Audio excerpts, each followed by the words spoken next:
Well, good morning and welcome to Loughborough University for the European Hockey Club Champions Trophy. It's the third day of competition and it's the final pool game. My name's Gaynor Nash and I have with me Joe Mould, former club president and Olympian in Atlanta in 1996. Joe, lovely day. Great day. Hopefully means it will draw some crowds down here again to see another splendid day's hockey like we have done for the last 2 days. Yeah, now, both of these teams, I think if we're being really honest, Smolevichi of Belarus and Metrostroy of Russia from St. Petersburg, to some degree both playing for pride here. Yes, unfortunately they've lost the first 2 games and this could be sort of precursor to who plays in the bottom placed playoff tomorrow, but still a lot of pride to play for and they'll want to give a good account of themselves. Yeah, definitely so. And this system that they use for the European Club Trophy is unusual, isn't it? Because we're quite used to 3 points for a win, 1 point for a draw, knout for the losers, and that's not the case in this competition. Well, we debated the merits of it yesterday, didn't we? 5 points for a win, 3 points for a draw, and 1 point if you're within 2 goals of the winning team. Yeah. But we did say there was some merit in it in the sense that it might not mean that places are determined by goal difference or goals for or goals against. That keeping in touch, limiting the number of goals the opposition score and still aiming for goals when you're losing could make for a more exciting game, but also could make it a bit easier to determine placings on the final day. Yeah, it's a bit like the rugby Premiership in reverse, isn't it, where you actually score bonus points for getting a distance ahead of your opponent. But it's a gorgeously sunny day. This time yesterday we were getting drenched. Well, it was absolutely hosing down, wasn't it? It certainly was. Still there were spectators here to watch the hockey, Which is fantastic. but it does make for a different atmosphere. I think that it's a European tournament. If we were on the continent, we perhaps wouldn't have had the rain we've had yesterday, but it brings a flavour of the continent to Loughborough University, and it makes definitely. any visiting teams, visiting spectators feel a bit more at home, but also it makes for a much more pleasant day. It certainly does. Now, I'm not too sure whether Smolevichi and Metrostroy have brought many fans with them. I was chatting last night with the Metrostroy manager, and he's a charming man with excellent English. They've been out in the city of Leicester yesterday afternoon, having played quite early, and was complimenting Leicester. Enjoyed High Cross, I think. There's a little plug for the shopping centre there. But I don't think they're going to have too many supporters here. So everybody who's here is probably local, and there's quite a few people already, even though it's early days at this point in time. Yeah, I think we'll be hoping for the Leicester game, for the home team at 3 o'clock against the Ukrainian side, Semchenko. There'll be more people here. Yeah. But it's great, again, that these players are here. They're focused on their hockey, but also they get a chance to experience perhaps the culture and the attractions of the host city. Well, Metrostroy are slightly ahead of Smolevichi at the moment because they took a point from their first match, having been beaten 3-2, staying within a goal of Loreto. I'm just going to run through the team, and starting in goal for Smolevichi is Tatsiana Shirai, and then running through the team, a player that I commented on quite a lot yesterday, perhaps for slightly negative reasons, Hanna Aluskaya. A couple of quite agricultural tackles there. Also the captain, who's called Marina Pakanava. Yauhina Filipovic, Valeria Matusevich, Ina Kaminskaya, Anastasia Shapala, Palina. I think I pronounced that wrong. I've just been corrected. one of the Smolevichi players just went past and corrected me. Shapala, Palina Papuskaya, Alexandra Mikulic, Zenia Efimenkova, Karina Sidikava, and that's their starting lineup. And then for Metrostroy, their goalkeeper is Anna Pakotnova, and an interesting story about that because her goalkeeping kit somehow got lost between Berlin, I think it was, and Birmingham. They think it's actually in Amsterdam, so she's had to borrow kit. And then running through the rest of the team, Olesia Kiryanova, Olga Shentsova, Kristina Imranova, Elizaveta Dianova, Marina Kurumshina, Alessia Piatuk, Marina Fedorova, who's already scored a couple of goals in this competition. Excellent player yesterday. My player of their team yesterday was sweeper Nadezhda Chegodeva. She scored their sole goal against Izmailovo. Alessia Petrova. I've already said the goalkeeper Anna Pakotnova. And finally in their starting lineup is Anastasia Reviakina. And a player whose name gave me some difficulty yesterday does not play against her, and that's Ksenia Shevetseva, but she's actually walking out with her team. Number 28? Oh no, sorry, number 28 is not out there. There are two very tall players in the Metrostroy team, but number 28 obviously took an injury yesterday and doesn't play today.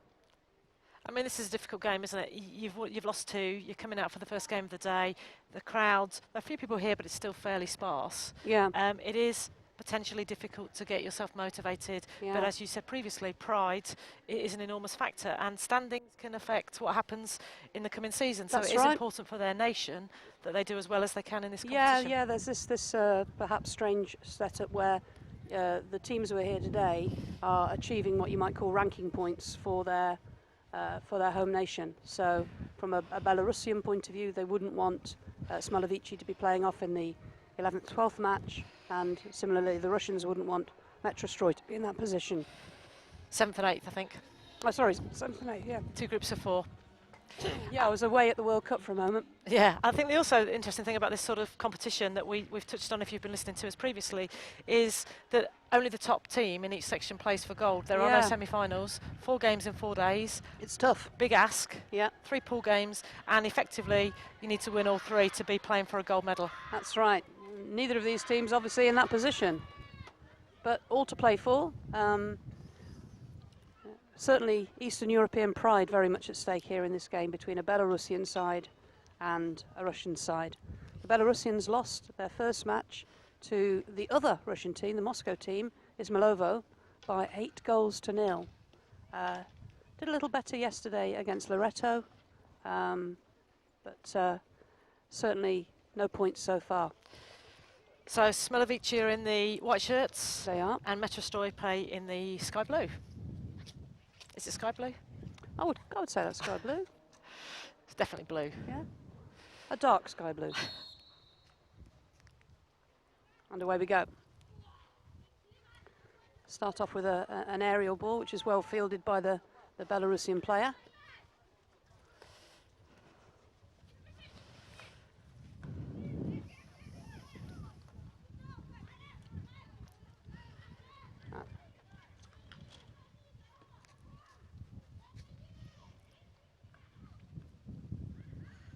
That's a ball into the D, and it's cleared. A little bit of a sore hand there for the Metrostroy defender.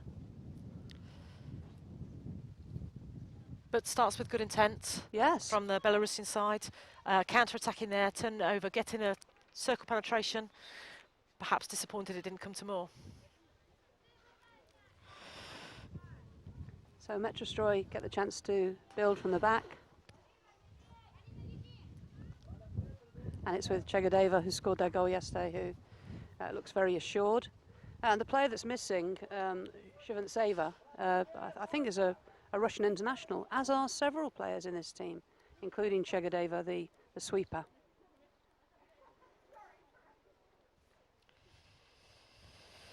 Yeah, their team is littered with Russian internationals, but Russia not a team at the minute that's flying high in world rankings. No, and what we don't know from the information that we've been given is whether they're current Russian internationals or past.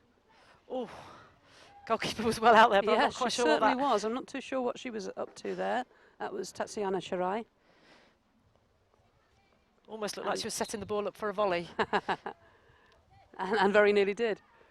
And it's Metrostroy now on the attack, and that's too high, and the umpire rightly pulling that one up. We talked a bit yesterday about the use of the high ball and the nature of the interpretation by the umpires, what's deemed dangerous and what isn't. If anybody's watching who perhaps hasn't watched hockey for a long time, you can now lift the ball, play it into the circle in the air, but has to be deemed safe by the umpires. And Smolevichi already attacking with more purpose than yesterday. That's Spala. Difficult yesterday though, because they were on the back of an 8-0 drubbing from the day before, Yeah. and Loreto played well to beat them 3-0. Perhaps Shirai again playing a little bit like a sweeper there, but she had to because one of the Metrostroy players had gone to the baseline and nobody in her team was covering the pass to her. So we saw Shirai basically making the interception. Yeah, great though to see. We're only 3 minutes in, but it's fairly end to end, which hopefully will make for a decent game. Chegadeva on the ball.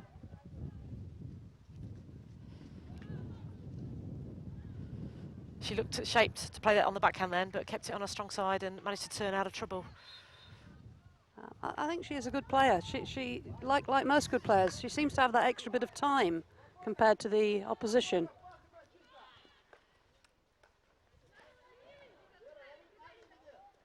They're back on the attack again. That's Spala in trouble.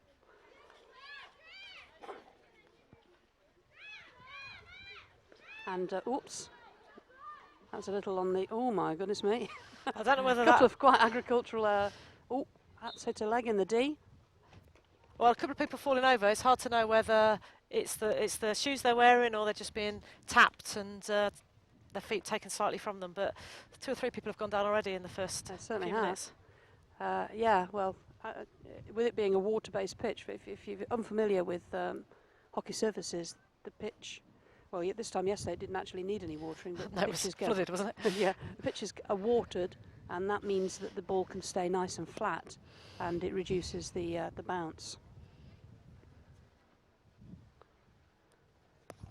So, PC, well struck, and a good save by Chirai, so that's gone out for a long corner. That was a fairly big wind-up to take that strike, but reasonably effective and a good save by the keeper down to her right-hand side, her stick side.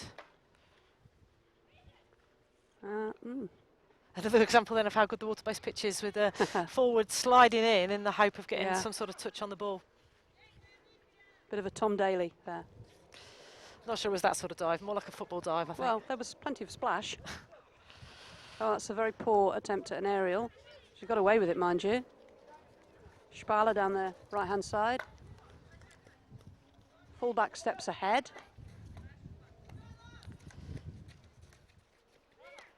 And it's a competitive game, Joe. Yeah, it is. Both teams giving it their all. And Shirai once again, quite a long way out of her goal. And that's given us a third-party obstruction, which is where the second player comes in and shields the ball from the opposition.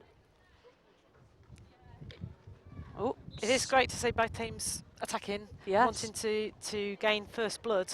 Yeah, I thought we've got a casualty over there at the moment. One of the Metrostroy players is down. She did take a decent slide there. I thought the umpire in the incident in the D there might have given for a stick tackle, but she went in the favour of the defending team. Yeah, she did. She's okay though, she's back up on her feet. And no sign of the casualty music, so it no. Can't have been that serious.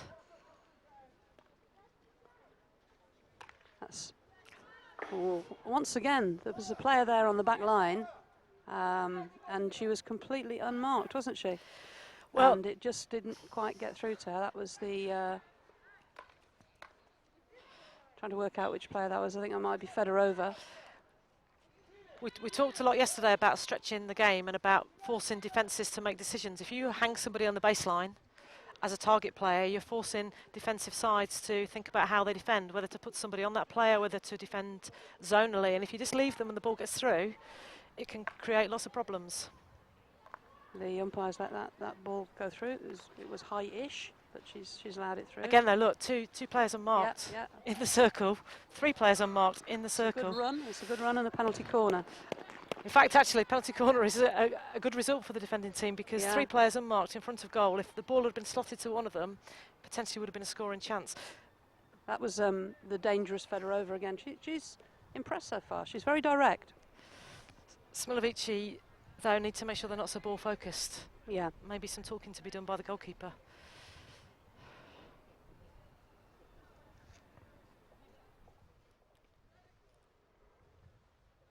Here we go on this penalty corner.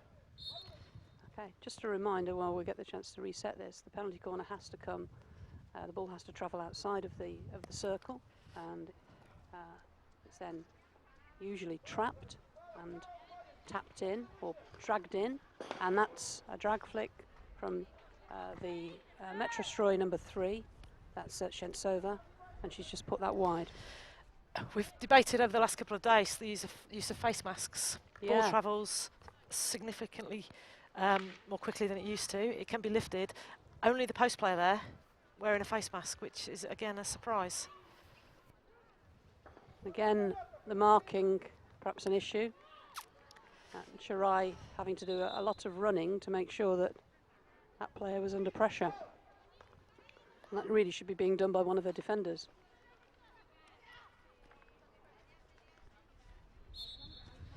That's another nice piece of play. That time by the number 2, Kiryanova. Well, again, an unmarked player. The Smolevichi side have got everybody, apart from the their goalkeeper, in the top third of the pitch. Yep. Putting the Belarusian team under significant pressure. They are having sustained periods of play, but they've just not got that bit of acceleration, that bit of something extra that at the minute has meant that they've not got themselves onto the score sheet. Another high one, but the umpires deem that to be safe. That is a bit like kicking for territory in rugby, I suspect. Yeah. Relieve some pressure, give the ball back to the opposition, but in their defending end. Chegadeva plays that one out to the right, to the number 22, Reviakina, down the line. But a bit of resolute defending from Smolevichi there. That was their number 13, Paposkaya.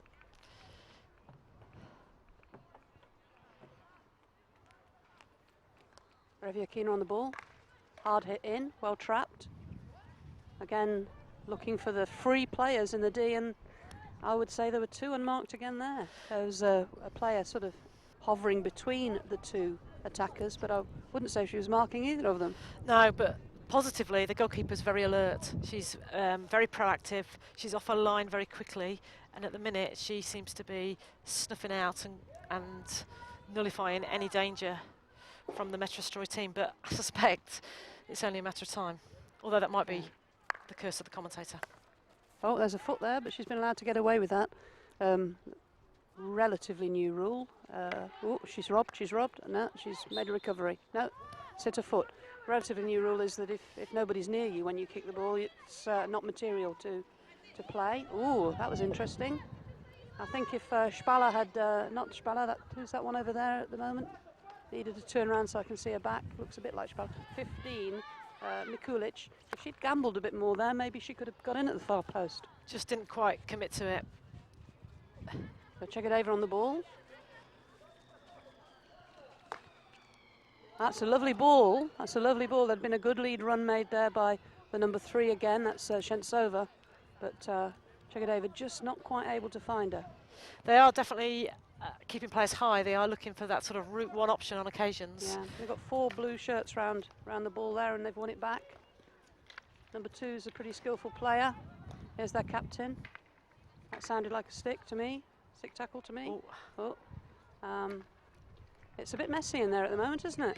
Well, I think the umpire must have clearly corner. been unsighted, because as the player was going in, then she lifted it not only into the D but into the player in front of her. And I think I'm surprised the umpire on this side didn't signal for an infringement against. The team in the ascendancy have got the penalty corner. Let's see what they do this time. They've certainly got a shot from Chegadeva. She scored yesterday from a penalty corner at the very end of their match against Ismailovo. I can't remember whether she actually hit it or dragged it now. Out too fast. Well, that's twice now that they've been out too quickly. Yeah, and you can just see now that because of that, the umpire has sent one of the Smolevichi players up to the halfway mark, so they're defending with 3 and a keeper. And they're going to have to be very, very careful. Yes, they've erred again, and that's a second. I don't think I've seen this before. I don't think I've seen it before. So they're defending with 3 players. Yeah. And if this was American football, it'd be a power play. Yeah. And surely they're going to move this around. They are going to move this around. And well done to the two and the keeper, because they've defended that successfully. Well, the difficulty was they could have moved that again, but they took too long, didn't they? Yeah. They just waited, thought they Yeah. had more time, and they defended really well. But that was a long swing as well, wasn't there? Yeah, that has to be a chance, doesn't it? Has to be. Good umpiring as well, showing that you know, definitely in control of the game, and that breaking the line won't be tolerated, which sets the tone for the rest of the game. Neat little bit of skill there from Chegadeva, and here goes Reviakina. Ball in, but the Smolevichi team deal with it.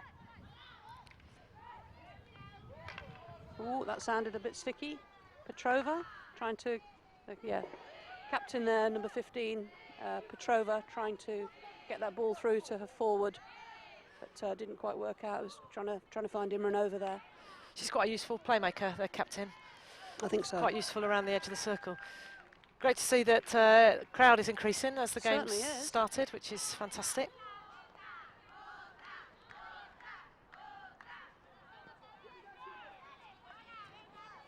And Petrova, the player you just complimented, wins the ball, but loses it again. It's Chegadeva coming out of defence, linking with her number 6, and number 6 being Dianova, back on the ball. She's going to go back now. It's Kuramashina on the ball. Back to Chegadeva. Again, though, there's a player high. That was a bit naive to try and think they could get it, but making somebody stand back and almost mark that player is meaning that Smolevichi almost are playing with one less player. Reviakina on the ball now. Oh, and that's a good dummy, but neither of the two attackers could get on the end of that. That's a good piece of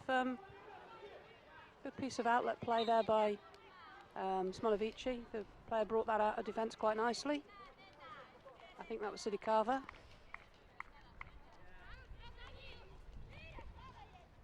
Interesting, the bit of cloud come over now, but it was very warm to start with, and quite a few players playing in skins, playing in tights or leggings, yeah? Sometimes, though, that's not about the climate, that's about the psychology. If you always play in skins, you want to always play in skins, whatever the weather.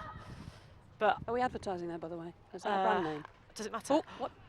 Keeper is down. Out well. Oh. He was out well. A little bit beached there. Yeah, umpire's indicating a foot. Yeah. A foot. But that was interesting watching the way that goalkeeper worked. She did well to get to that ball, but then took a long time to get back up. Well, I think maybe she knew it hit the foot. Maybe she'd stopped because she was waiting for an umpire's whistle. You might be right. You usually are. And that's given away. And it's 3v1 at the back here. They really again. Oh, and that Shirai comes out, takes a swing at it.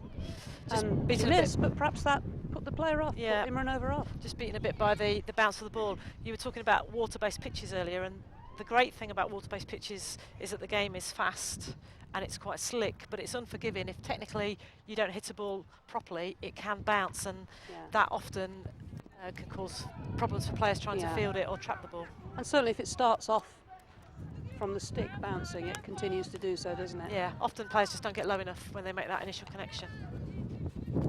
Technique has changed a lot though, hasn't it, over the years, because certainly when I was playing, the low full swing sweep wasn't part of the game.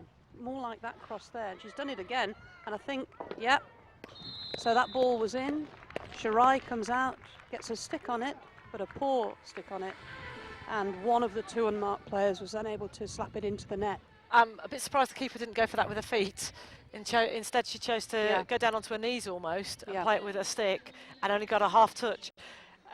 I was kind of too busy looking at the keeper's, error, I guess I'd say, to know to actually put that in the back of the net. Did you see who got that one? No, also I was confounded by the technical save of the goalkeeper. And they're on the attack again. This is Fedorova. Oh, that's a and good this play. is Imranova. And that was a very good build-up and a good chance for Imranova. Well, it's the first time we've seen some real interplay.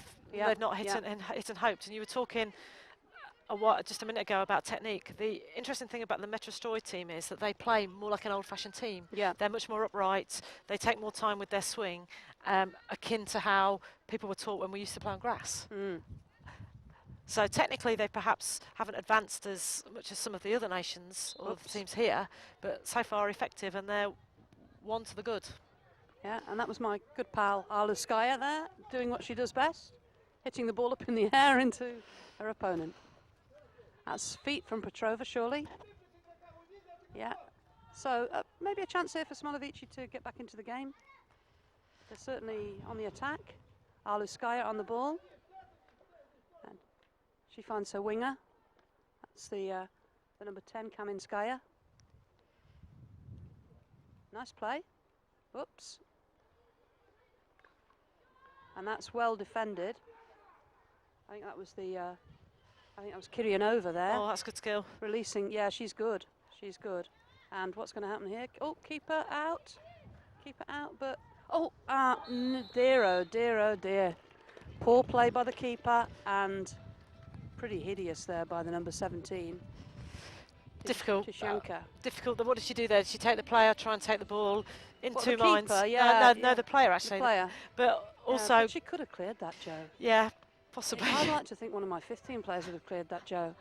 Yeah, okay, I'm trying to be generous. I'm being very critical, aren't I? The one thing that was positive was the umpire. She played a clear advantage there. She did. Allowing the shot. Yeah, Chirai did rattle the forward. I think that was the good young forward Fedorova. But was rattled. apart from who put that one in? Who put that one in? Don't know. We're not very good at identifying that, are we? No, I was too busy again being astonished. I think it might have been Fedorova because she rode the tackle on that right-hand side, didn't she? I think in terms of a gameplay, Smolevichi and White haven't really worked out how to defend against this team. No. And that's costing them significantly at the moment. But I do think in terms of technical ability as well, probably of all of the teams that we... that was quite a scythe. It was quite a scythe.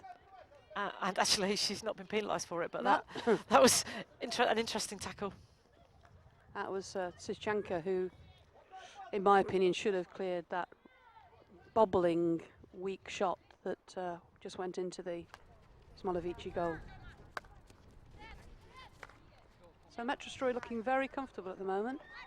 The Metrostroy coach was telling me yesterday that in their league they only have 6 teams, and that I think he said it was something like 400 miles between St. Petersburg. I mean, you've been to St. Petersburg, haven't you? Well, I went with a Great Britain team in the build-up to the Olympics in 1996, and it was a very interesting experience. We played inside a dome. Yep. The lines were stuck down with sticky tape. Oh, right. And around the balcony they were selling clothes, second-hand clothes. Oh, but it was -15 outside, and nonetheless a good experience. But I'm not trying to say that was a long time ago, but it was a long time Russia's economy has improved drastically since then. Yeah, definitely. But we forget, don't we, geographically how difficult it must be. Here they go. Here they go. That's a foot. That's a penalty. Not a penalty. A free hit. To run a national league in a country that's so big. So what I was saying was they travel the 400 miles and they go by train. I think he was saying to Moscow. Have you been to Moscow? No. No, me neither. But yeah, so 6 hours to play a league game on the train, and given the geography of it, also in the league are Belarusian sides, not Smolevichi, but Minsk. Minsk apparently is the top Belarusian side at the moment, and they're into the D there for a moment. Is that no? It's not quite their first foray in, is it? No. The start of the game, they had a counter from the very first aerial that the Russian team put up, but they haven't really had any other foray into the opposing circle, or nothing that's come to fruition. Nice skill. Haven't seen her on the pitch that often. The Russian number 7, Krivopolova. We're just seeing pockets of it, aren't we? Pockets of it improving, pockets of individual skill, and also nice little bits of team play, which we didn't see in the first 10 minutes or so. But I do think that player for player, Metrostroy technically are better, and tactically are better. Definitely worthy of their lead. So how are we doing time-wise? We've got just over 13 minutes to go. I don't know about you, but I'd really like to see Smolevichi score a goal. Yeah, me too. I think that obviously you and I have both got a vested interest in Leicester doing well, the home side, but I do like teams to. That's great. Right. Do like teams to get something out of it and that they come all this way and Well, they had a shot. don't get a point on the board. Yeah, they had A shot just then on the backhand. It wasn't a bad effort at all. And number 12, Speiler, is back here all on her own. She's certainly got a player. I wonder if they've noticed Fedorova just getting in behind. Well, Ibramova also moving up. They're 3-on-2 at the back here. with the ball where it is, they can afford to zonally mark because the ball shouldn't go through. What, can they? Can they? Well, they should. That ball should never go through. Ouch. Oh, now that's an interesting decision. Yeah. Has the umpire given that to the defenders? Yeah, so it's dangerous. With the Yeah. ball sort of half of the pitch between the ball and the player, the ball should never go through. No, it should never if go the through. defending players are in the right line. Yeah. But the trouble with Smolevichi at the minute is they're struggling to get in the right line, and also with the bouncing ball, Yeah. they're just not quite trapping it. Ball's That going was- through, unopposed. Yeah, that was very much, they were sort of caught in no man's land there, weren't they? And Fedorova did well, picked that ball up, had a crack at goal, obviously caught Speiler on the leg. Interestingly, the Belarus team, casualty music playing in the background, the Belarus team going out with the spray can rather than a full kit of stuff. I hope it. I don't know. I think reparable by. she might have some ice there. I mean, sometimes it can just be the sort of knock that you can run off. It depends whether it's caught her on a bony bit or a fleshy part. It looked round about the knee. Yeah. Whether she's going to indeed most come people, off. other than me, have got bony knees. I can't see my knees anymore. But look, she's limping off. Yeah. Yeah, you're right. It is a spray can of cold spray, but maybe she just thought that she could More or less get back up and get on with it. But obviously give her a spray and run it off almost. realistically, there's not much you can take out there to do anything to improve it. It's either okay to play on or it's not, I guess.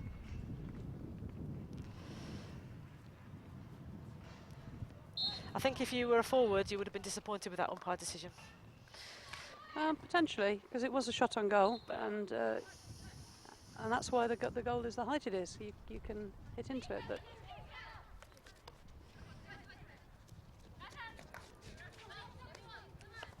Smolevichi looking to build. There's some quite nice bits of hockey, but they're not really being allowed to relax. That's Ibranova playing the ball out here to Krivopolova.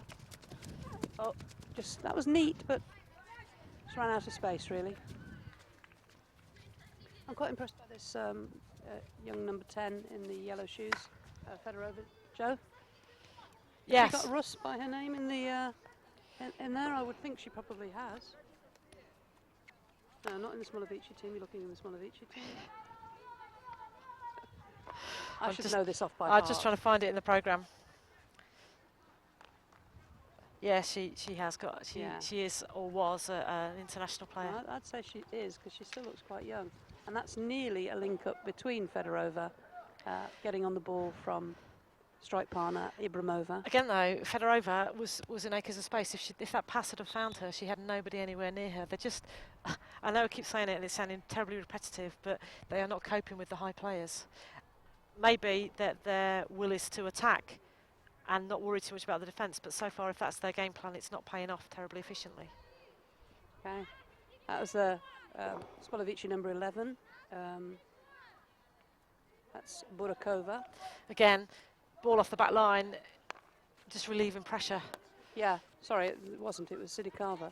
And yeah, precisely just doing that. Just trying to get the ball well away, relieve pressure. Nice little play by the 6 for Smolevichi there. That's Pakanava, their captain. And they're still on the ball. No, it's gone to Kiryanova from Metrostroy. Turned it over. Nice skills by the number 9. Again, though, look, Fedorova, number player 3, over behind. completely unmarked. Yeah, and in the end that was decent defending by. Well, I don't know whether she was aware of the number 3 Smolevichi. standing on the penalty spot, but she opted to take the space, and in the end, the ball was passed to her, and she managed to clear it. Popova looking neat and tidy again there. Just trying to take on one too many. Yeah, here we go. Coming out of defence. sure what she was trying to achieve there. Perhaps should have just driven down the channel. Popova on the ball again, long one in. Shirai, that's another interesting one. That was given against the attacker, but possible that she got bundled to the ground there by Tatsiana Shirai. Yeah, I think that's perhaps what the call I might have made, but it was 6 of one and half dozen of another, wasn't it?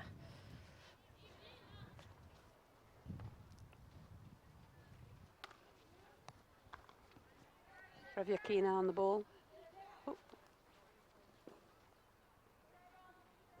So 9 minutes to go to half time. Reviakina. Ooh. And again, the 3v1 in the D. Sorry, I keep taking sharp intakes of breath because I keep seeing the ball going into D, several players unmarked, and just can't quite believe it. Yeah. They don't seem to be learning from the mistakes that they're making. No, they certainly don't. They certainly don't. If I was the coach of this team, I probably would be shouting quite ferociously now. Unless they're doing what he's asked them to do, they're just not doing it very well. That's Chigadeva trying to get the ball out of the D, and just giving the free there.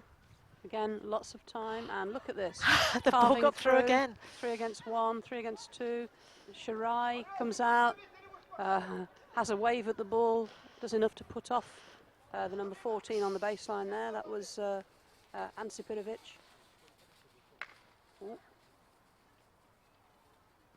Over on the ball. She does look a neat player, Joe. Yeah, she does, and she's causing problems for the defensive team. The ball is getting through.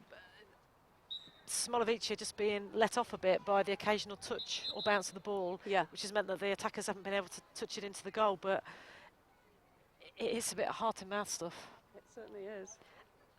And I'm sure we'll look back at the end of this half and say, well, actually, 2-0 could perhaps have been a lot more if it stays like this with 7.5 minutes to go. That's a foot from the number 2, Kirianova. This number 6 here from Smolevichi. She's been quite useful. Yeah, she's a captain. She's shown herself to be quite nifty. She's dropped off shoulder a few times, managed to turn a wrong-footed opponent. Nifty is a technical term? For me it is, yeah. Chigadeva bringing the ball out of defence. She's just been a fairly bright spark in an otherwise slightly dull performance from the team so far. Yeah. That's really well swept up the field there from Reviakina. Chigadeva again. Krivapalova down this side. Whoops. Did you see who made that tackle? Yeah. Can't all be perfect.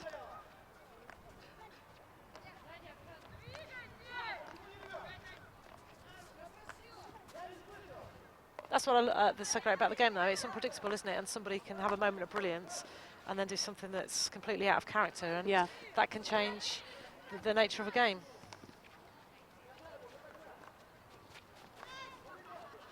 And number 16, a very neat turn there by the Smolevichi player, taking Popova out of the game. That was Efimenkova. And here's Pakana on the ball. Pakanava, sorry. Bit of clattering of 6 going on up there. And it's going the Smolevichi way. A sharp blow on the whistle. I wasn't sure whether she was going to give a penalty corner. She's not. She's just given a green card. We're seeing a green card there to, I think that's the number 7, Krivopolova. Then one might argue if they're going to give a card, they should perhaps have given the corner as well.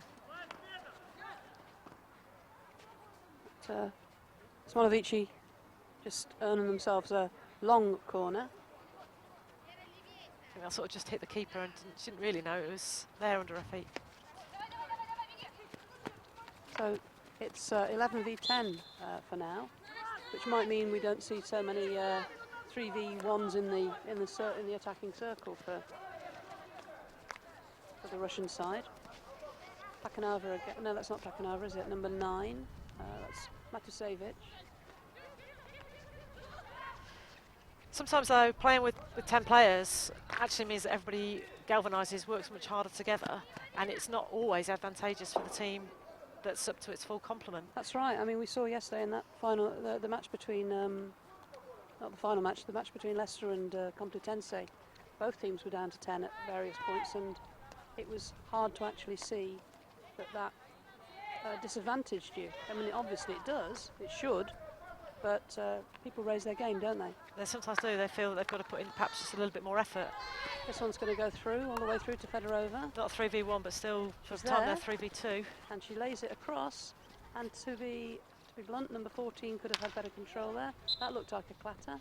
She just snatched at it, didn't she? Took a she swipe, didn't quite make full contact. If she'd have made contact, would have been raving about what a great goal it was. Yeah, that's young Antje Purovic, and she's been brought to the ground, and the number 13 has conceded, number 13, who's Papelskaya, has conceded a penalty corner. So chance with just under 4 minutes to go for Metrostroy to extend their lead. Now they've only got 3 wanting to defend this. Yeah. Oh, they're falling out over who it should be. Maybe it's in anticipation of breaking the line and having to go anyway. Yeah.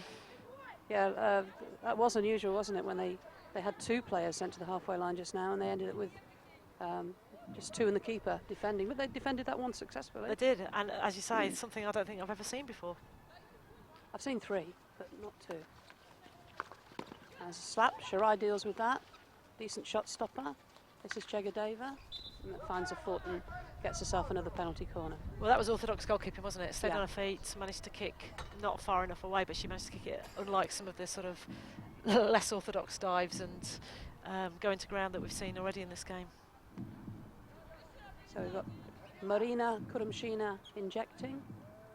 A whole host of people, 2 castles, as they call them these days, on the top. There's the second of those. And they're looking to work that. So that was Chentsova looking to lay that off to the right for Fedorova. Quite nicely But, disguised. It by- was, but obviously by too the well number 3. disguised because Fedorova didn't even read it. No, she looked very flat-footed, just didn't seem to expect it. Yeah. Well, Oh, that's hopeless, sorry. I was just going to say how well they've done to weather the storm, Yeah. but again, they're turned over in the attacking 23. And number 6 getting away with that one. I think it was a bit physical by both players, but the number 6 for Metrostroy, that's young Elizaveta. Hard to defend. Nova. This is the 4th penalty corner in very quick succession. Hard to keep having to come back, keep having to get yourself ready. Yes, because the player that's gone off, Spala, would ordinarily be on that line. So somebody back there probably doesn't really want to be back there. Interesting play by Chegadeva. She faked one there, didn't she? She And did. I thought she was going to lift it then because the keeper had logged. But earlier I was talking about being a bit more old-fashioned, a bit more upright. She's definitely somebody who probably has been playing for a long time and got a very old-fashioned, if you like, swing. Yeah. But she's through the dummy, didn't she? Yeah. Hit the ground and resulted in another penalty corner. She did throw the dummy, but not out the pram. Right, so they've changed it. They've got 1 castle this time. And that's been walloped wide by Fedorova. They worked it well, worked the opportunity well, but then didn't execute with the final shot. No, keeper was down in anticipation though, so even if it had been on target, I'm not sure it would have beaten her.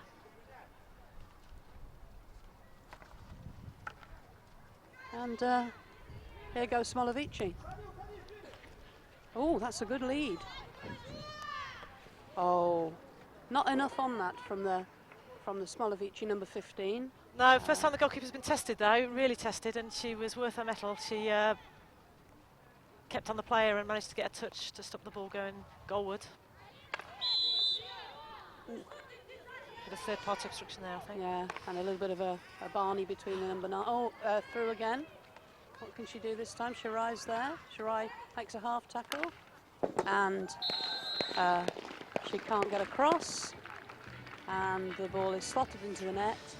I think that's the number 3, Chentsova.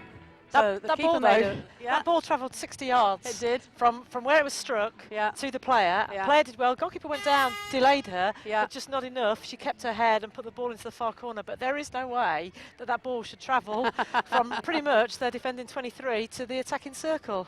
Oh, brilliant.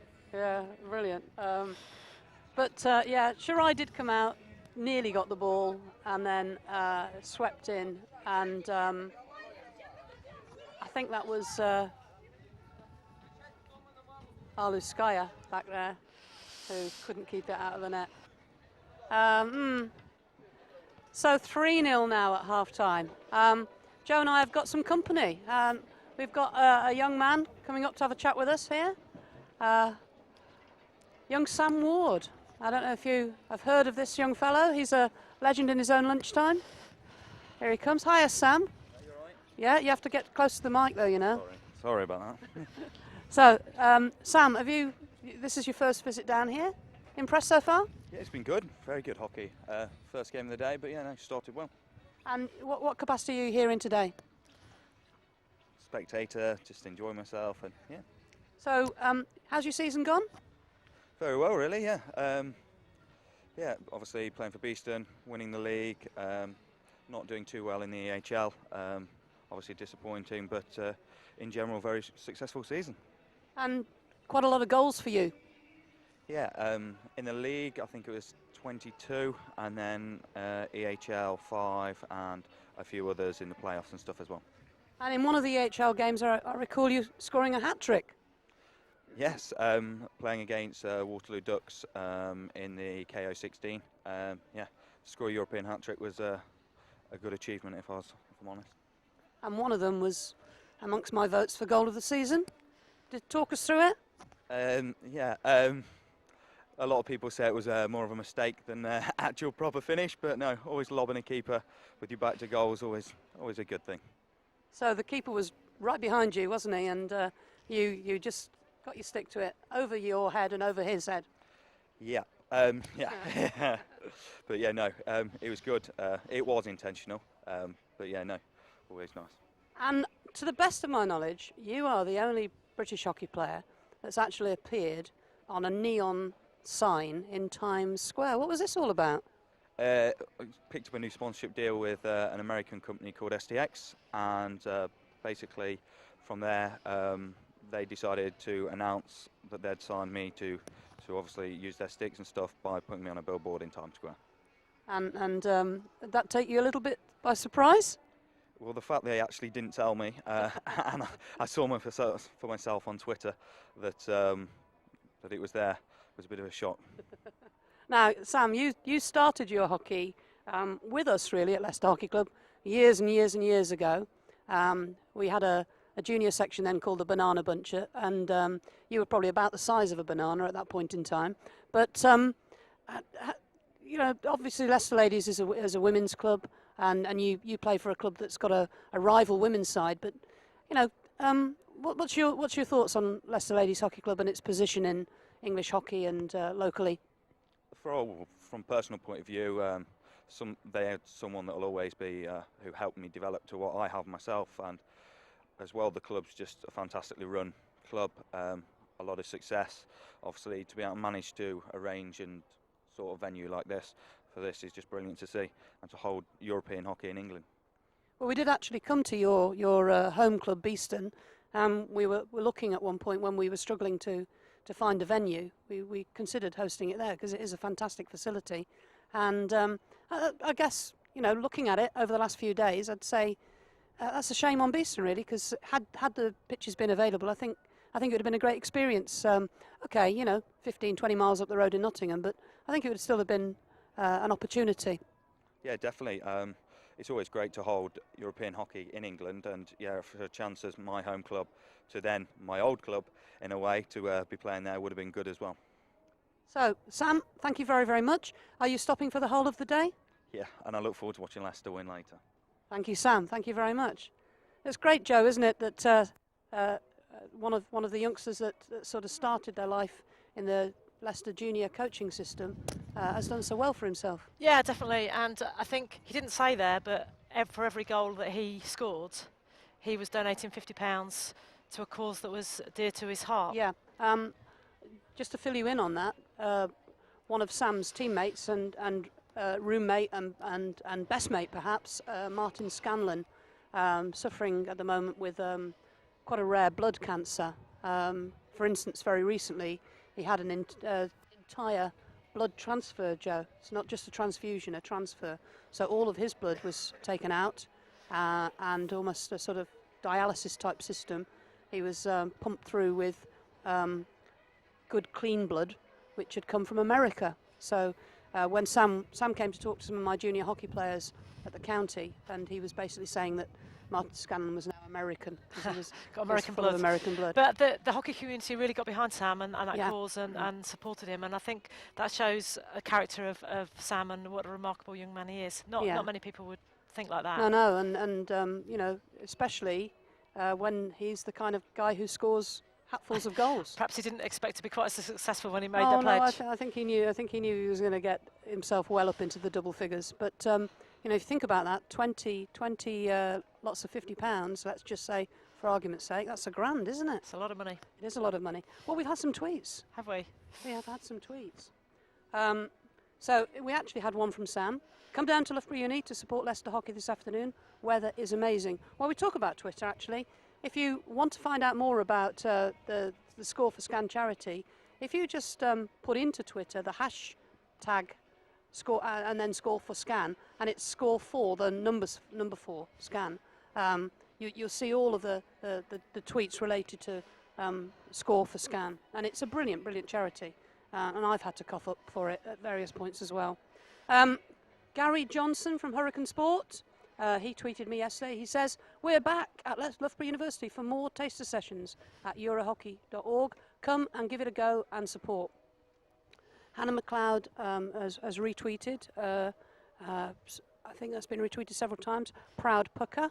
Hannah McLeod currently over in Holland with the England women's team that sadly are not doing quite so well as we'd have A, expected and B, hoped.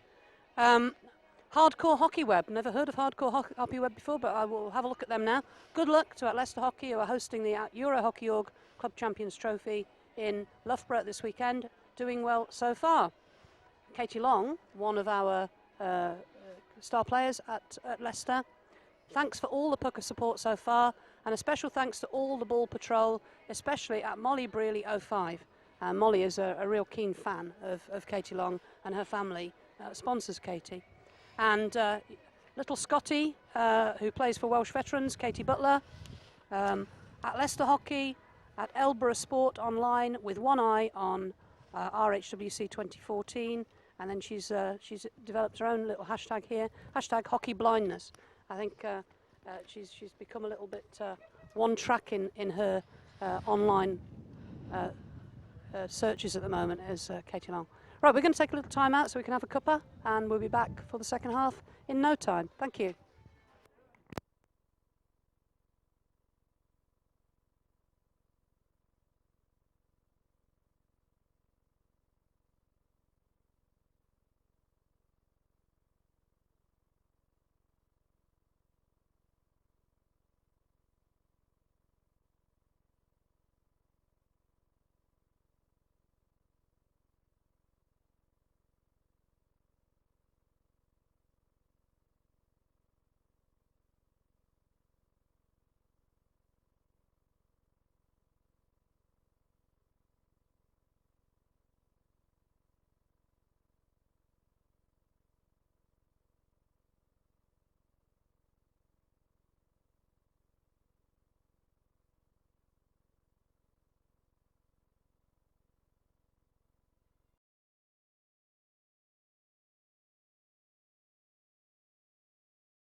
Well, we're back for the second half.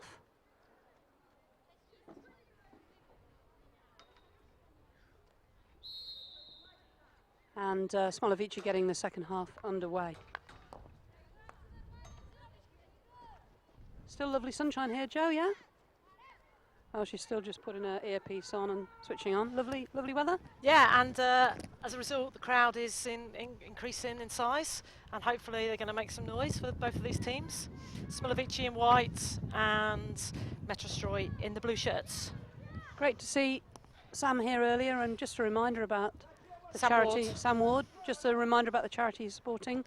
On Twitter, if you hashtag score4scan, that's score number 4 scan, SCAN, and you can find out more about what Sam's doing to support his mate in his fight against blood cancer. So Chegadeva.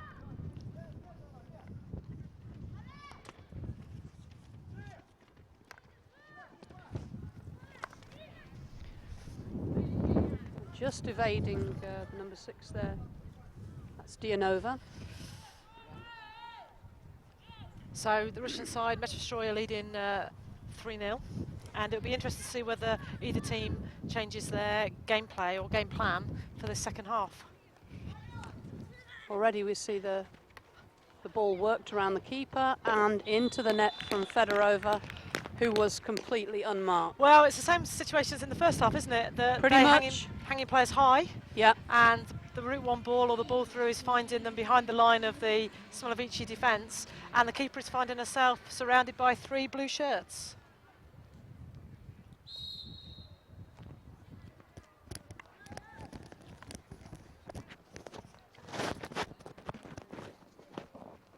Back underway.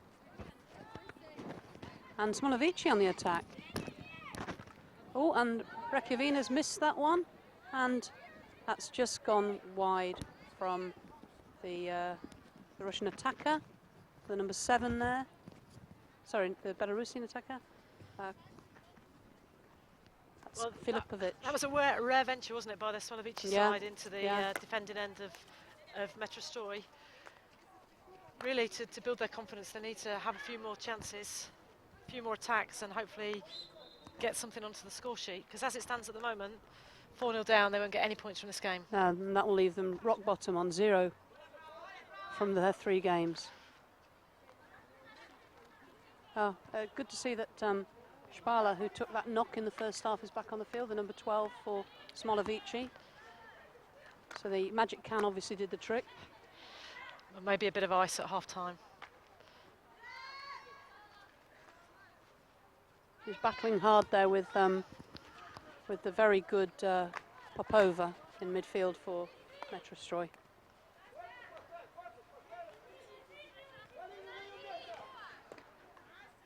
So that scoring system, that maybe anybody who wasn't listening earlier, bizarre still I find it, but I can see the merits of it. 5 points for a win, 0 points for a loss, unless you're within 2 goals of the winning team, and 3 points for a draw. And you get 1 point if you are within 2 goals of the winning team. So it might mean that placings are not determined by goal difference or goals for or goals against, but that 1 point could be crucial, and hopefully makes for a much more attacking game. Yeah. So as things stand at the end of this match, Metrostroy will be on 6 points. Petrova plays the ball into midfield to a teammate. That's the number 2, Kiryanova. Up it goes again. Again, there are 3 players back there, but it doesn't get through to them this time. Well, Fedorova just seems to be... she would never have been able to play when the offside rule was in place, because she seems to be goal hanging. Always behind them. And quite clearly that's a tactic, and it's a tactic that's working. So, from a Metrostroy coach point of view, it's nothing to change there, is there? No, if it ain't broke, I guess you don't fix it. Ibramova. Ooh, interesting tackle from the number 2. Whoa. That's a penalty corner being given there. Did you see what happened there? I wasn't absolutely sure what had happened there. I saw it go high, but... I thought it came off a actually thought it was a shot. So Yeah. not sure what the umpire saw then. But there's no mass protest from Smolevichi, so No. And this will be interesting, won't it? Bang on. Because the first corner that Metrostroy had, 2 players were sent up to the halfway line for breaking the line. Yeah, from the Smolevichi side, yeah. And this is the first corner at this end with a different umpire. Oh, yes, yeah, see how she interprets it. If indeed they've not learnt from their lesson. They looked a bit fast there, but Petrova's there, and that's an important touch from the number 19. That's Sidikava, but the umpire had already given a loud blast on the whistle, and another penalty corner is the result. Wait till they've finished the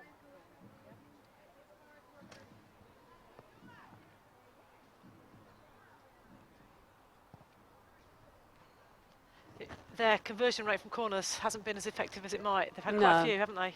That's right. So this time it's Chegadeva pushing out. Normally she's the striker, and Smolevichi escape. Well, she was looking to put it back to the injector there, but it was a bit of a telegraph pass, and it was quite easy in the end for the Smolevichi defence to clear it.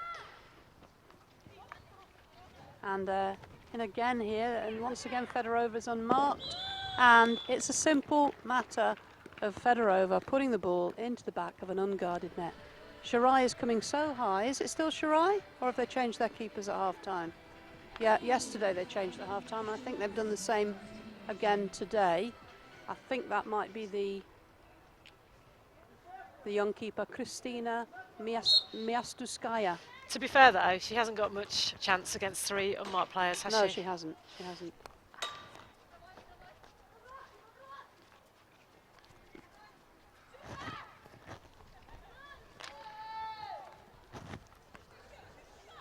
A bit of a battle going on in midfield there. Just working my way around towards the bench to see if trying to work out where the keeper is and whether the second keeper is now on. Oh yes, yes, it definitely is Miastuskaya who's in goal for the second half. And again, Ibramova is over. Whoop, interesting. Big blast from the umpire. And I guess it's unusual for a European competition to have offered an opportunity, development opportunity to an umpire from another continent. And the umpire at the far end is from Nigeria. I think there's been a problem with some umpires, hasn't there? Somebody didn't get a Ukrainian umpire didn't get a visa and wasn't able to make it. But this umpire was always coming. But it is fantastic because potentially in some continents like Africa they don't get the opportunity to see this sort of hockey, this level of hockey. And it's great to develop their umpires to this level, and I think she's been pretty good. Yeah, I think all the umpiring has been pretty good. We've talked previously about what a difficult task it is, how thankless it is. There's no video referral. You're relying on your partner in crime at the other end. Yeah. And sometimes it's a 50-50 call, and the umpire is in the best place to see it, and not everybody agrees always. But there's been some strong umpiring, there's been some good use of the advantage rule, and generally it's made for some flowing hockey.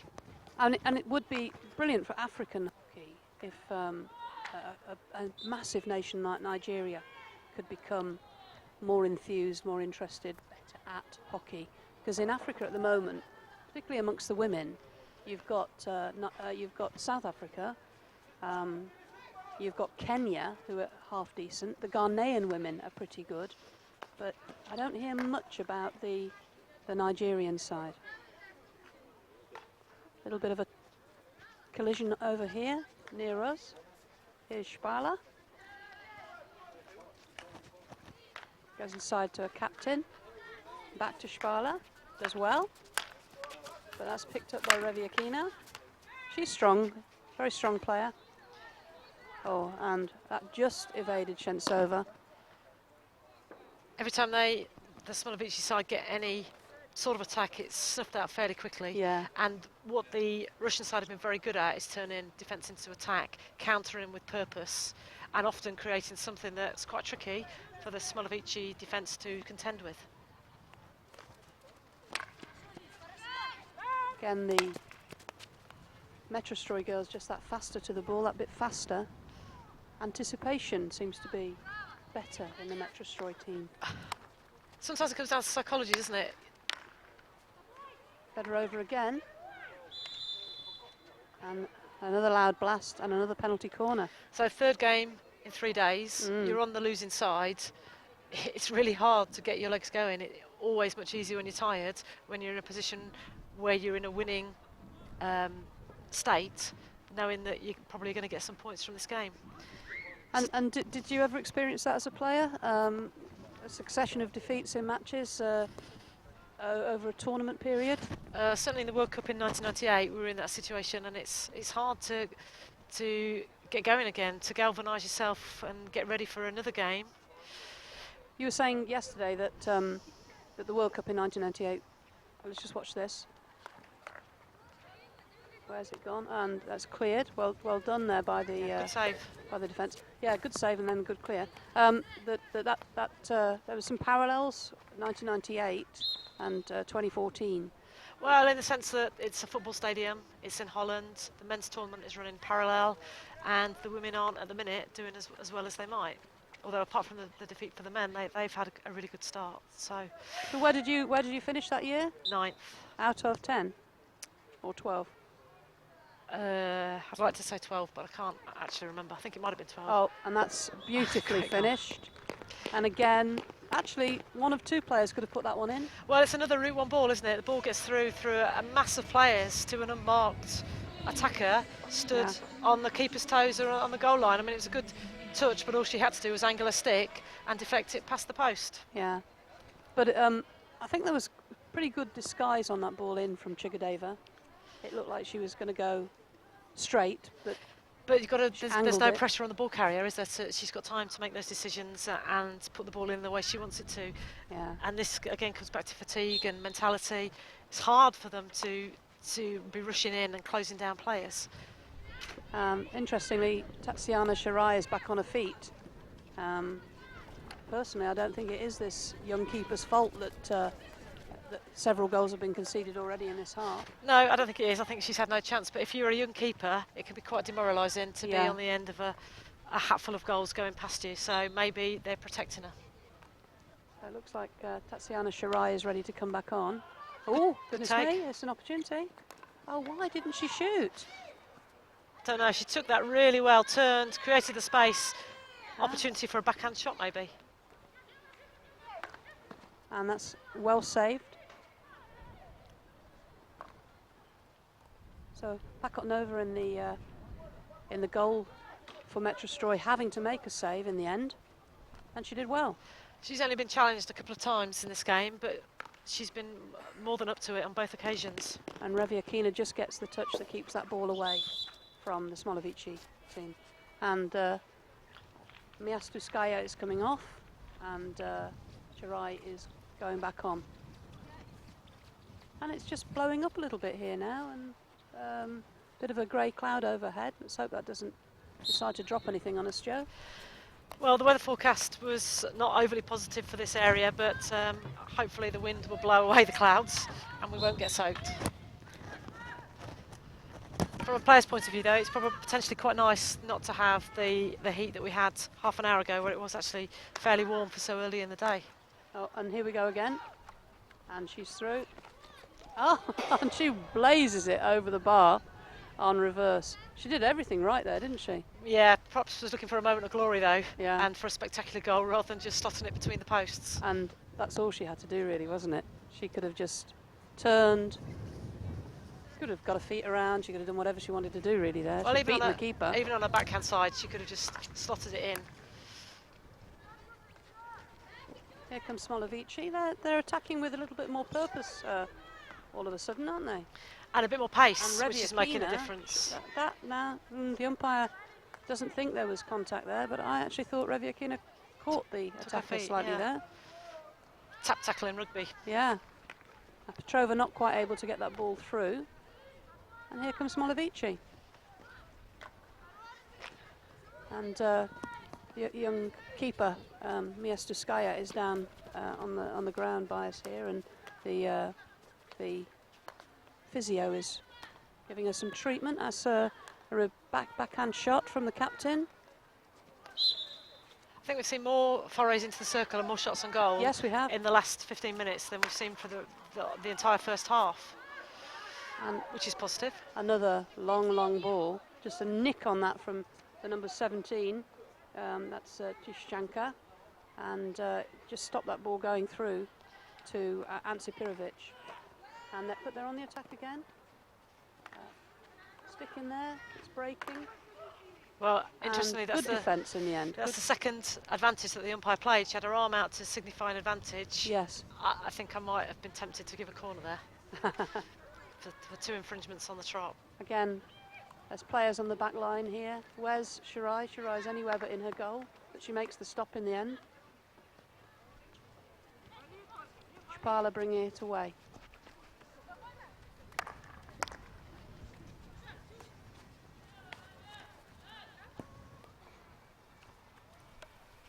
I mean, quite a lot of the play by the Russians has been route one with long ball, but they've mixed it up a bit as well. You know, there's been a variety of goals, some spectacular, some just gentle tap-ins. But certainly for the crowd that are here, they've seen a hatful, really. Yeah, 6 different goals. But many of them the product of overload in the D.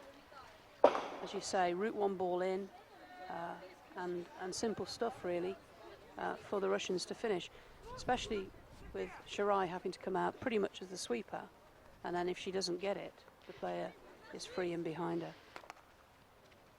Maybe that's a tactic they employ, maybe because she is so agile and proactive, maybe that usually works to their advantage, but sadly not on this occasion. And some of the times when she's been coming out and off her line, it has been a bit difficult to see what she was actually going to do. Yeah. Wrong-footed or on her knees or not quite orthodox Maybe keeping. she just sees it as nuisance value. And on occasion it has been. Yeah.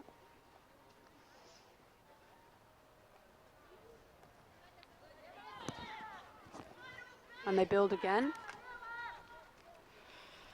Fed out a really good lead run by the number 3, Shentsova.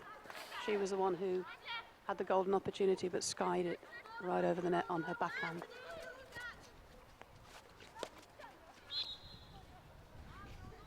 It must feel to the Smolevichi side as if the opposition's got at least 1 extra player. Yeah, they're just being overrun, aren't they, in all areas of the pitch. I think sometimes it might feel like they've got 3 extra because they certainly haven't noticed them and picked them up. Yeah. And that's prevented from going in, but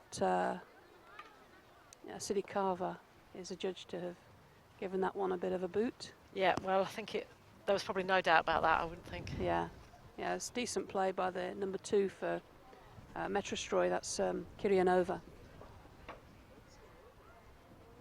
So, yet again a penalty corner. But if they had converted all of their penalty corners, that score would now be well into double figures. But it's Chigadeva on the strike by the look of it. And it's a good block, but it's...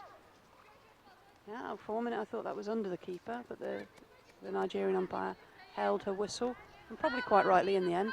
Good quick defending, taking it off the pads, putting it to some sort of safety, but not far enough. Recycling, now what's Rekianeva going to do? So every single player is in the top half of the pitch, Yeah. and pretty much in the top 23. They've not brought their goalie up though, Joe. No. I wouldn't be surprised, I don't think.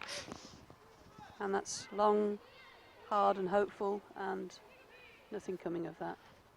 So it's going to be a all out of defence by Reviakina to Chegadeva, through Petrova in midfield. He goes back. There's a good attempt at an interception there. Didn't quite come off.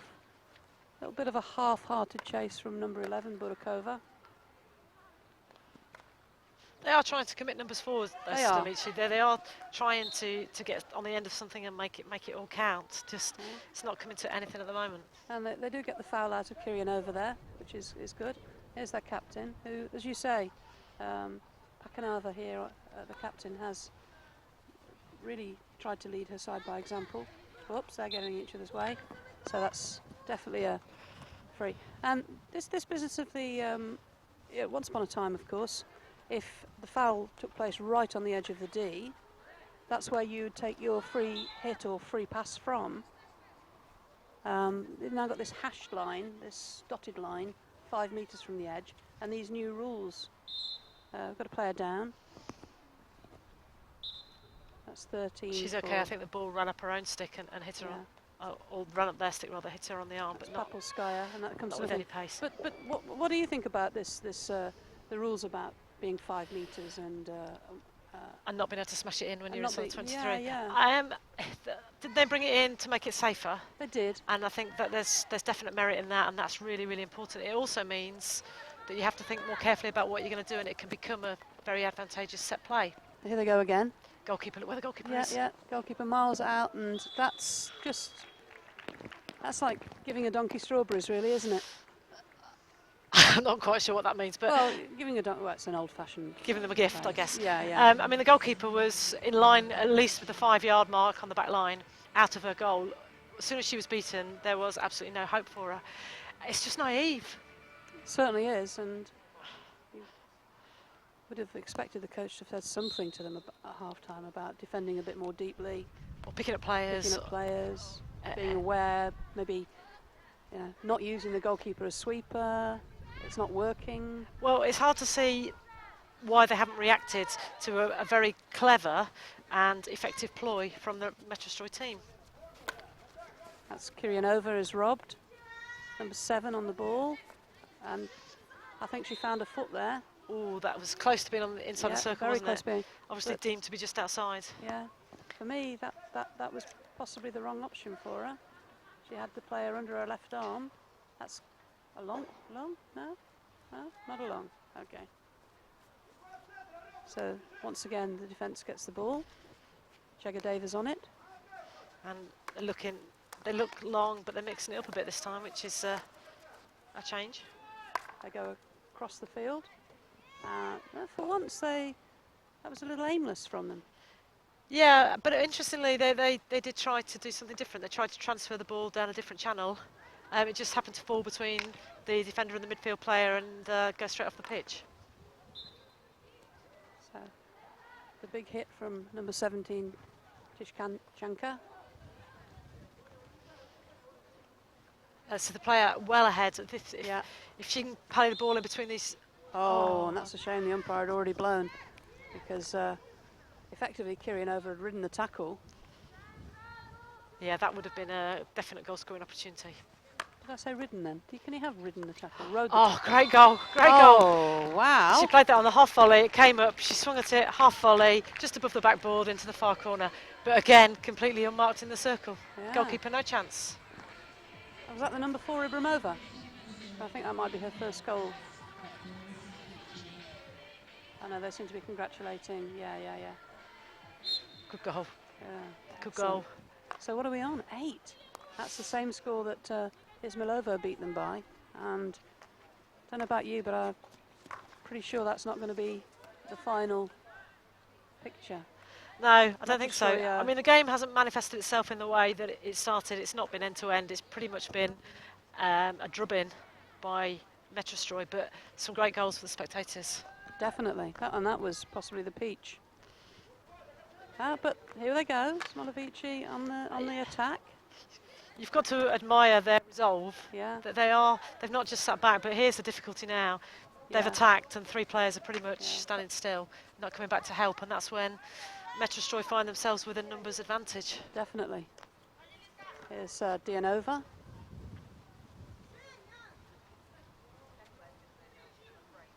She's been quite good today, I think. Dianova, number 6. Yeah, she looks like a youngster to me. I don't know. Under 21, I think. Is she?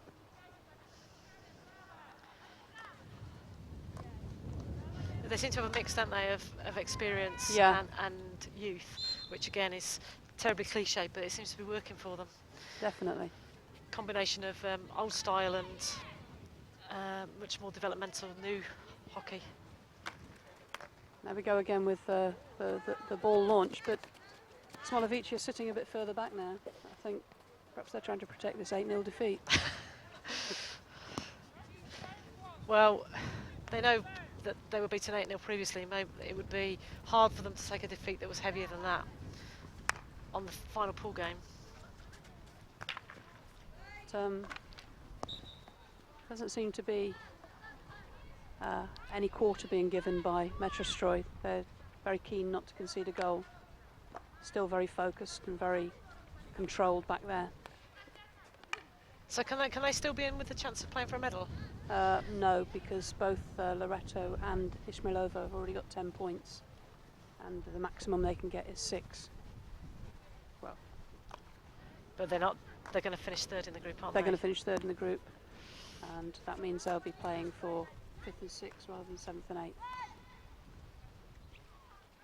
I did put a few extra teams into the competition earlier on, didn't I? I was thinking about the World Cup, where sadly it looks like England will be playing off for 11th and 12th. Still 2 games to go. Playing Argentina this afternoon. That's not going to be easy, is it? Anything can happen. Pressure off. Relaxed a bit more. Oh, Ibramova pinches that one. Strong tackle by the number 13. Strong illegal tackle. Yeah, by according to the umpire's Papelskaya. whistle. Yeah, definitely.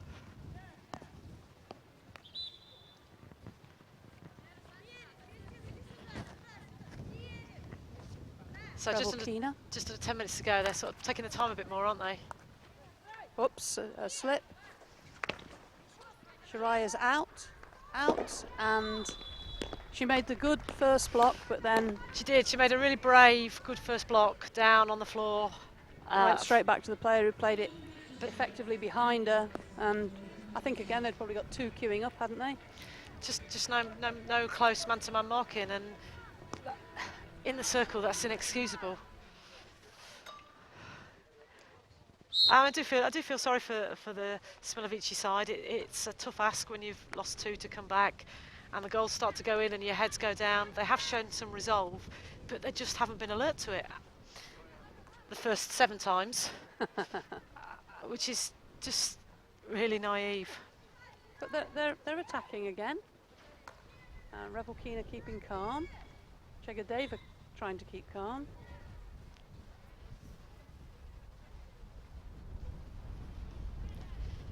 It's hard to see where they're going to get anything from, though, isn't it? Although they've had a couple of expeditions into the circle, they've never really looked like scoring, have they? No.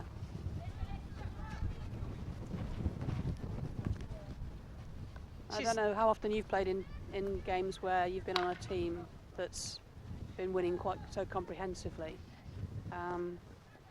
Will they be looking for the magical, mystical double figure total, do you think? Do you know, it's sometimes quite hard when you win in so heavily, because people expect you to put more goals in, and it will be down to their mentality, really. I suspect they probably will be looking to get as many goals on the scoreboard as they can. And actually, just giving it straight back at the minute. This is Revelkina, and it looks like it. Oh, that's a great stop by Chirai this time.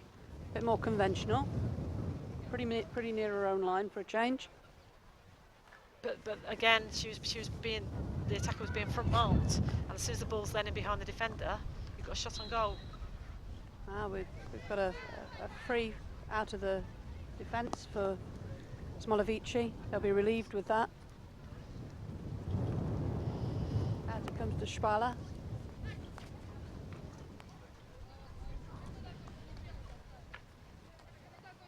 Papelskaya working hard but can't get that ball back from Petrova.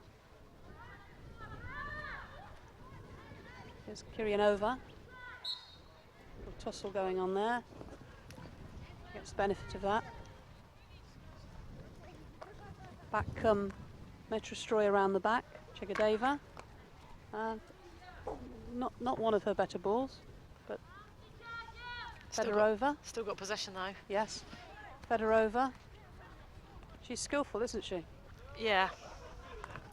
Not just the goal hanger that I perhaps made out that she was earlier, but that tactic definitely seemed to have worked. Oh, that was a good ball. That was banged in by the skipper Petrova, and the player who scored that great goal earlier on, Ansipirovic, was there.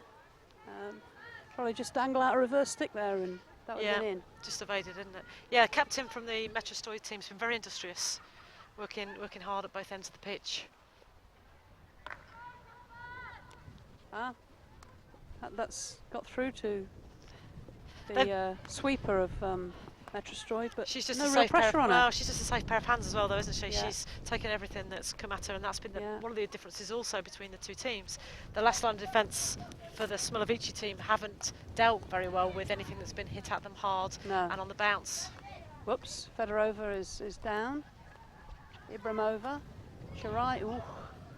Shirai gets it away, more by luck than judgment.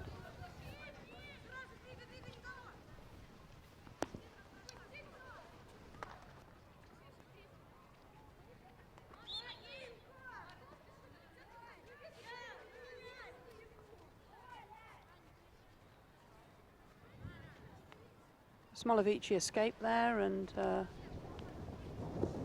get the ball out of defence. But not quite really, not with any conviction. And that's the industrious Petrova working back again. Her legs taken by Efimenkova. Ibramova. Out here to Fedorova.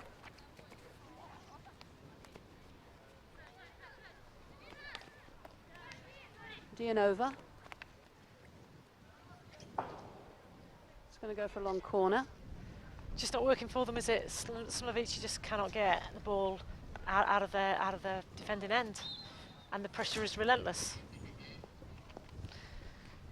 I suspect they'll be glad to see that the clock is now down to 4 minutes. Yeah, and it's in their possession. Let's hope they don't give it away tamely as they have been doing.